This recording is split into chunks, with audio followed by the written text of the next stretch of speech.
Welcome, friends, to the 228 podcast. My name's Patrick, and today I want to talk about Facebook ads. Yay, Facebook. So, I guess I better preface this and tell you the content that I put behind it. And we also ran an Instagram ad as well. So, the Facebook ad, what we did was we made a post about the brand that we're going to carry for our e-commerce and what we're going to use for professional detailing. And I guess I better tell you that brand because I've kind of been hinting about it. It's a brand called Hydrosilics, and it's a car care brand that's very impressive. I haven't yet used it. I haven't purchased the products yet. I'm seeing rave reviews. They're doing great with their social and getting their message out. And I built a good relationship with the current CEO. So once I can get my footing, we're going to get those products in and we're going to start selling them. But I made the post saying that we were brand ambassadors for Hydrosilics and posted it to the page, to the Facebook page, 228. And then when you make the post, you can boost it. And there's a couple things you can do with the boost. You can reach the people in the demographic that you pick. You can get likes from, I guess, the way they lay out the ad, or you can drive people to your website. We don't have a website yet. That's currently in the works. But that's kind of the three options that you have that I saw. Maybe I'm doing it wrong. And then you can break it down into the demographics that you want, the male, female, or both. You can break that down by age. And you can go down and pick out the area that you want to cover. And the more specific you can be, the better off, the more effective the ad will be. And you can do interests, behaviors, and there's a third one. I can't remember off the top of my head. But once you set the area and the interest and whatnot, then you go to how long you want to run the ad. You can run for days, 7 days, 14 days. The more you spend, the more people you reach. So let's say you want to reach a whole bunch of people in a 2-week period. You spend more money, you get in front of more people. And it's kind of how Wish did it. So the ad I ran, I think it's running for 14 days, which that was wrong to do. If you want to run an ad or test an ad or get your feet wet in Facebook ads, put your content up and then go to boost it. Run it for a week in a small area, or you can always do a day post or a day boost and run the ad that way, and probably spend about anywhere from $2 to $10, and test out your ad, see what kind of traction you can get from it. This ad spent way too much money on, I believe, so that's where I failed. Didn't get the reach that I wanted, so now this ad's got to run, and I'm not getting anything from it. There's another side to it. I don't have a website to drive people to.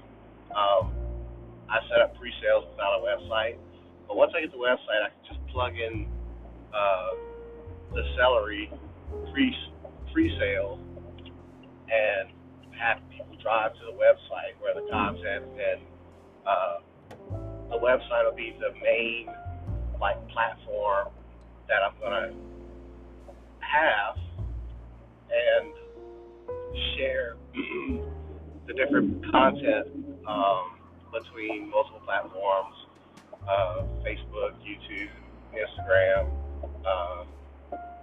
and I like to write, so LinkedIn will be a part of that too. I've kind of grown a couple, I'm pretty good social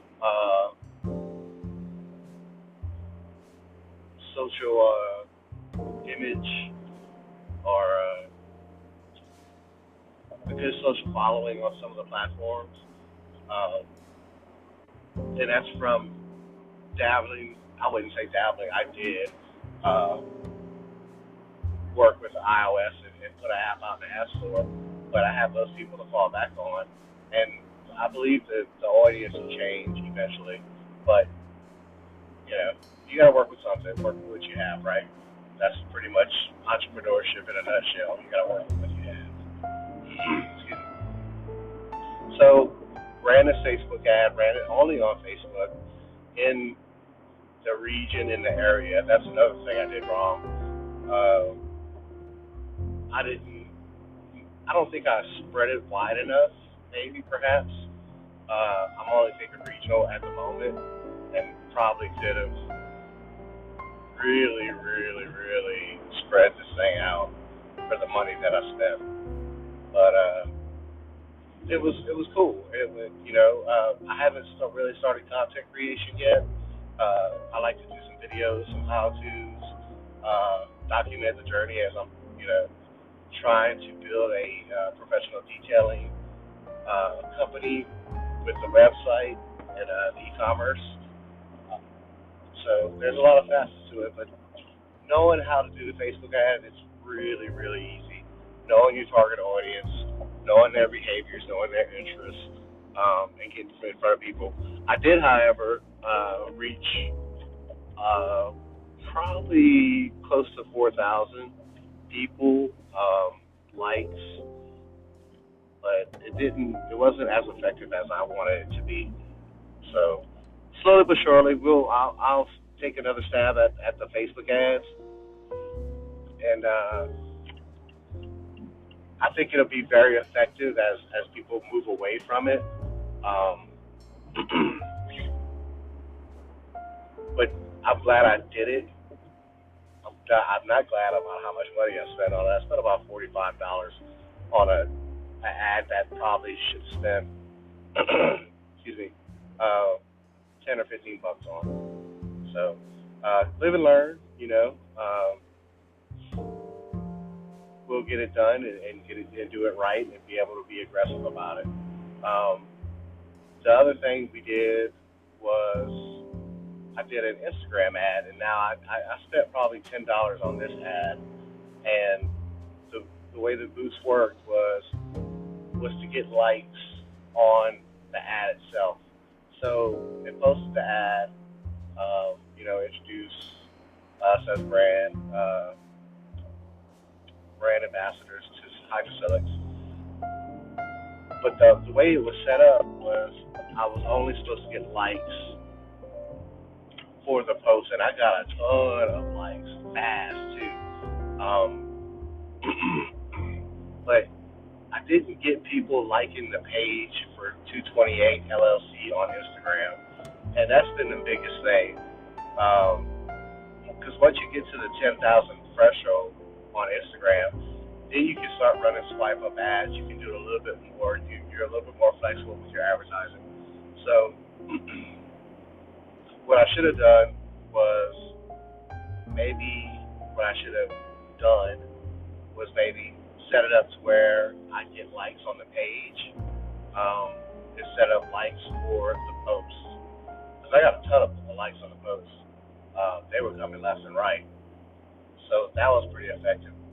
But the other thing that kind of sticks with Instagram is when you have a post like that, there's a friction point because you have to send people to your profile.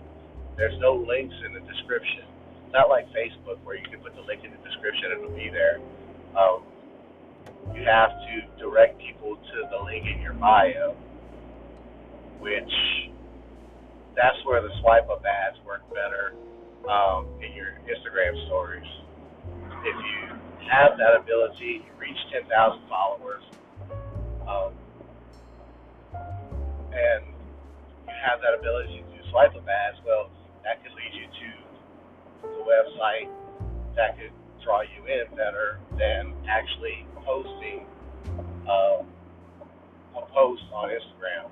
Now, what you can do is with Instagram, and I saw this right off the bat, whenever you have that account, and you can take that 60-second clip or an instructional clip or something of value like that, that'll draw people into your profile. From the profile, you can have your website there. They tap on the website, and they're in your website. Also, with a combination of that and swipe up ads, which are 15 seconds long, that could be a very effective, frictionless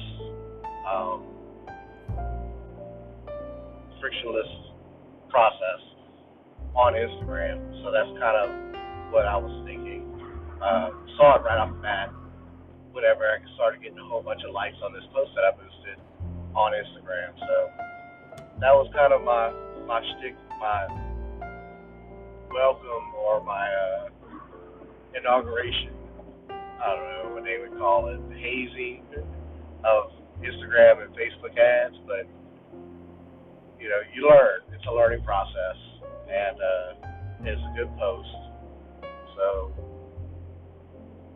hey, spent a little too much money, but learned a whole bunch doing it, so I think it's a win. Some people might take it as a loss, but I won either way. So, yeah, that's how Facebook ads run. That's how Instagram ads run.